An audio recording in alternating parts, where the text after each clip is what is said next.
হুজুর, প্রথমে আপনাকে সালাম জানিয়ে শুরু করছি। আহ, আপনি মেহেরপুরে গাংনীতে প্রথম আসলেন এবং আহ, এখানে হালকা জিকির সহ মাহফিল হবে।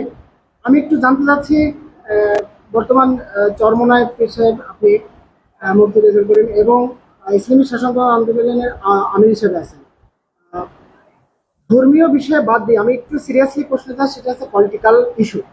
নির্বাচন নিয়ে আজ ডক্টর মোহাম্মদ ইউনূস অনেকটা রোডম্যাপ দিলেন যে ডিসেম্বরের মাঝামাঝি তফসিল নির্বাচন হতে পারে। এ বিষয়ে আপনার কি মতামত? আলহামদুলিল্লাহ, আমাদের দলের নাম হলো ইসলামী আন্দোলন বাংলাদেশ, ইসলামী শাসনতন্ত্র আন্দোলন এই নামে পরিচিত। এখন না, আমাদের নিবন্ধন হলো ইসলামী আন্দোলন বাংলাদেশ।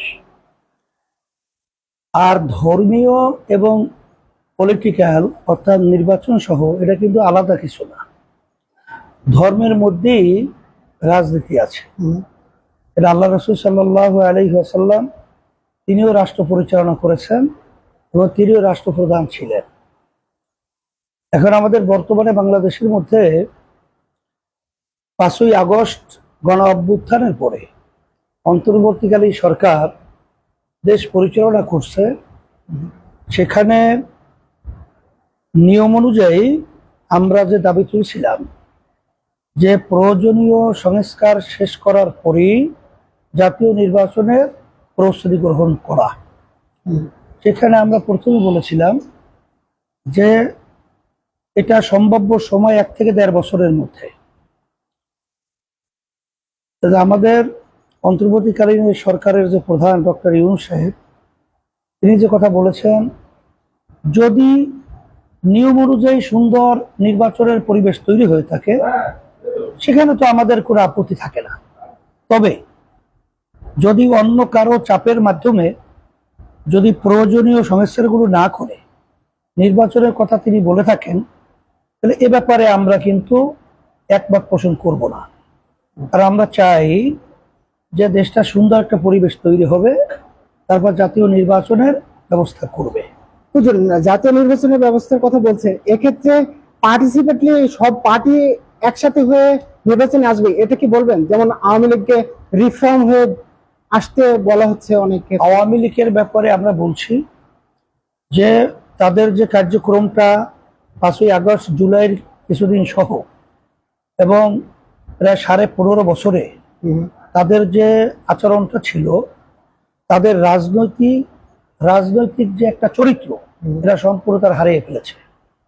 কারণ তারা 3টা জাতীয় নির্বাচন আমাদের বাংলাদেশের ভোটারদেরকে, জনগণকে ভোট দিতে দেয় নাই। এমনকি তারা দিনের ভোট তারা এক পর্যায়ে রাত্রে করেছে। আমরা রাজনৈতিক দলের কোনো চরিত্র হতে পারে না। এরপরে আমরা লক্ষ্য করেছি যে দলীয়করণ, যারা নাকি যোগ্যতা থাকার পরেও তাদের দলীয় লোক যদি না হয়, তারা বাংলাদেশের কোনো ক্ষেত্রে সুবিধা পায় নাই, বরঞ্চ তাদের দলীয় লোকগুলোই তারা সুবিধা পেয়েছে, তাদের যোগ্যতা থাকুক বা না থাকুক।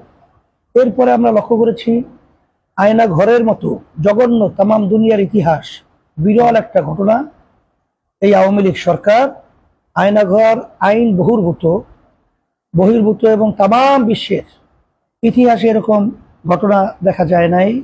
সেখানে তারা আয়নাঘরের মাধ্যমে বিচার বহির্ভূত তারা মানুষকে কষ্ট দিয়েছে। এই যে তাদের চরিত্র, এটা রাজনৈতিক চরিত্রের সম্পূর্ণ উল্টা। এরপরে আমরা দেখেছি যে মানুষ রাস্তায় যখন নেমেছে অনেকাংশে গুম হয়ে গেছে। গুমের পরে আজ পর্যন্ত তারা আর ঘরে বাচ্চাদের কাছে মায়ের কোলে যেতে পারে নাই। আমরা শাপলা চত্বরে এটা দেখি। শুধু তাই নয়, শাপলা চত্বর সহ এই যে জুলাই এবং 5ই আগস্টে হাজার হাজার মায়ের কোল তারা খালি করেছে। মেধাবী আমাদের বাংলাদেশের ভবিষ্যৎ প্রজন্ম সন্তানগুলোকে তারা নির্বিচারে অন্যায়ভাবে পাখির মতো গুলি করে তারা হত্যা করেছে এবং রাস্তার ভিতরে লাশ এরকম লুটিয়ে পড়েছে। এই তাদের যে চরিত্র, এবং আমরা যেটা মূলত দেখেছি যে তারা আমাদের দেশের টাকাগুলো বিদেশে পাচার করে আমাদের দেশকে দেউলিয়ার পথে নিয়ে গিয়েছিল। এক কথায় তাদের সমস্ত আচার আচরণগুলো সম্পূর্ণ রাজনৈতিক চরিত্রের বহির্ভূত কার্যক্রম। আর আমরা পরিষ্কার বলেছি, এই চরিত্র পরিবর্তন না হওয়া পর্যন্ত তারা বাংলাদেশের রাজনীতি করার মতো অধিকার থাকতে পারে না বা রাখে না। সেদিক থেকে আমরা বলছি যে তাদের যে অন্যায় এবং টাকা যে পাচার করেছে, সেই টাকাগুলো আমাদের দেশে ফেরত এবং তাদের অন্যায়ের বিচার হবে। এরপর 3টা নির্বাচন জাতীয় আমাদের বাংলাদেশের জনগণকে ভোট দিতে দেয় নাই, অন্তত 3 নির্বাচন জাতীয় তারা নির্বাচনের বাহিরে থাকবে। এরপর তাদের অন্যায় এবং বিচার হওয়ার পরে তারপর তারা রাজনীতি করার মতো পরিবেশ পাবে। এর আগে এই বাংলাদেশের মধ্যে তারা রাজনীতি করতে পারবে না। এটাই আমরা পরিষ্কারভাবে আগেও বলেছি, অন্তর্বর্তীকালীন সরকারের কাছে আমরা বলেছি, সাংবাদিকদের কাছেও বলেছি। তারা রাজনীতি মানুষের কল্যাণের জন্য। আমি একটু ইন্টারাপ্ট করি। বর্তমানে যে পরিস্থিতি নিয়ে চলছে অনেকটা বাণিজ্যিক আকারে, সেটা একপাশে রেখে ইসলামী আন্দোলন বাংলাদেশ জেলা এবং উপজেলা লেভেলে আপনারা যেরকম মাহফিল করছেন, এটা কি অনেকটা নির্বাচনের প্রস্তুতি হিসাবে আগায় যাচ্ছে কিনা? মাহফিলের একটা দিনের দাওয়াত, আর এটা তো কার্যক্রম আমাদের দাদাজান থেকে শুরু করে অদ্যাবধি পর্যন্ত ধারাবাহিক চলছে। এটা ওটার অংশ নয়।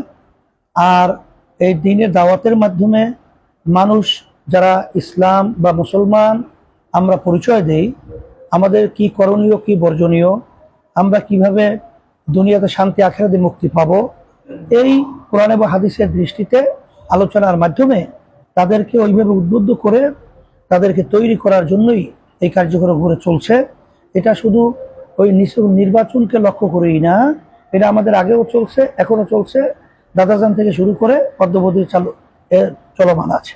লাস্ট একটা প্রশ্নের বড়, সেটা হচ্ছে গাজা ইস্যু নিয়ে গতকালকে সোহরাওয়ার্দী উদ্যানে যে বিপুল জমায়েত এবং এক মঞ্চে সব ইসলামী দলগুলো এক হচ্ছে, এটা কি পজিটিভ কিছু দেখতে পাচ্ছেন যে ইসলামী দলগুলোর ভিতরে ঐক্য আসছে এরকম?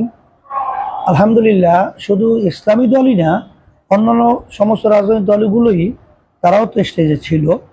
তবে আমরা 5ই আগস্টের পরে ইসলামী দলগুলো সহ যারা নেতৃত্ব দিচ্ছে তাদের ভিতরে আন্তরিকতা আগের তুলনায় অনেকটা আমরা ভালো দেখছি এবং আমরা আশা করছি যে এই আন্তরিকতা যদি থাকে, ইসলাম দেশ মানবতার কল্যাণের জন্য রাজনীতি মন মানসিকতা আমাদের তৈরি হয়, তাহলে ইসলামের পক্ষে আমরা একটা বাক্স পাঠাতে পারবো, এই আশা আমরা করছি এবং লক্ষণটা ভালো। এটাকে জামাত ইসলাম অ্যাকসেপ্ট করছে না উইদাউট জামাত ইসলাম? এখানে জামাতের কথা ভিন্নভাবে তো বলা কোনো প্রয়োজন নেই। আমরা এখানে বলছি সমস্ত ইসলামী দলগুলোই আমরা আলোচনার মধ্যে। জামাত ইসলাম এই জন্য বলছি কারণ বিএনপি যদি পার্টিসিপেটরি নির্বাচনে যায় এবং জামাত যদি এলাই না করে, তাহলে অপোজিশন হিসেবে জামাত ইসলামী কিন্তু থাকছে। সেই ক্ষেত্রে আপনাদের বক্তব্যটা কি আসলে? না, এখানে তো আমাদের কথা পরিষ্কার যে এখানে আমরা ইসলামী দল যারা আমরা আছি, আমাদের ভিতরে ত্রুটি বিচ্যুতি এবং আমাদের যত সুবিধা অসুবিধাগুলো আছে, আমরা আলোচনার টেবিলে আমরা বসবো। আলোচনার পরে আশা করি যে ইসলামের পক্ষে একটা বাক্স আমরা দিতে পারবো, এরকম একটা আশা নিয়ে কাজ করতেছি এবং তার এটাও খুব ভালো মনে হইতেছে। আলহামদুলিল্লাহ, কার্যক্রমটা চলছে। অনেক ধন্যবাদ হুজুর ভার্চুয়াল জানার বিডি.com সময় দেওয়ার জন্য। আসসালামু আলাইকুম। ওয়ালাইকুম আসসালাম।